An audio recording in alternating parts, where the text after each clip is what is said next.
Unser deutsches Volk siegt heil! Sieg heil! Sieg heil!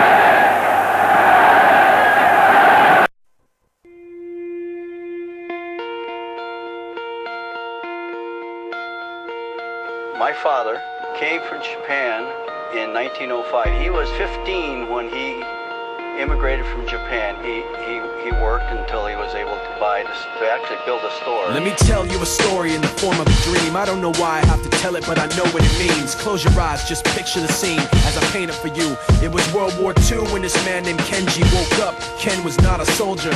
He was just a man with a family who owned a store in LA. That day, he crawled out of bed like he always did, bacon and eggs with wife and kids. He lived on the second floor of a little store he ran. He moved to LA from Japan, they called him immigrant. In Japanese, he'd say he was called Issei. That meant first generation in the United States, when everybody was afraid of the Germans, afraid of the Japs, but most of all afraid of a homeland attack. And that morning, when Ken went out on the doormat, his world went black, cause right there, front page news, 3 weeks before 1942, Pearl Harbor's been bombed and the Japs are coming. Pictures of soldiers dying and running. Ken knew what it would lead to, just like he guessed. The president said the evil Japanese in our home country would be locked away. They gave Ken a couple of days to get his whole life packed in 2 bags.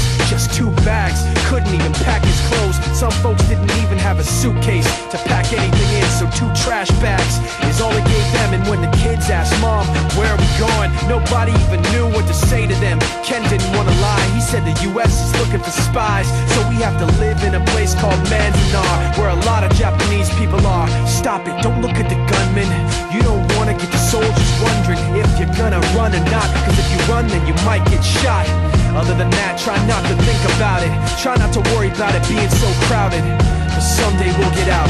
Someday, someday. As soon as war broke out, the FBI came and they just come to the house and you have to come. All the Japanese have to go. They took Mr. Need and people couldn't understand why they had to take him, because he's just innocent laborer. So now they're in a town with soldiers surrounding them. Every day, every night, look down at them. From watchtowers up on the wall, Ken couldn't really hate them at all. They were just doing the job and he wasn't gonna make any problems. He had a little garden, vegetables and fruits that he gave to the troops in a basket his wife made. But in the back of his mind, he wanted his family's life saved. Prisoners of war in their own damn country, what for? And time passed in the prison town. He wondered if he'd live it down if and when they were free. The only way out was joining the army, and supposedly some men went out for the army, signed on, and ended up flying to Japan with a bomb. That 15-kiloton blast put an end to the war pretty fast. 2 cities were blown to bits. The end of the war came quick, and Ken got out. Big hopes of a normal life with his kids and his wife, but then they got back to their home, and what they saw made him feel so alone. These people had trashed every room, smashed in the windows and bashed in the doors, written on the walls and the floor, Japs not welcome anymore. And Kenji dropped both of his bags at his sides and just stood outside. He looked at his wife without words to say. She looked back at him, wiping tears away, and said, someday we'll be okay, someday.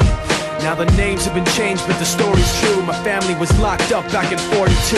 My family was there where it was dark and damp, and they called it an internment camp. When we first got back from camp, it was pretty bad.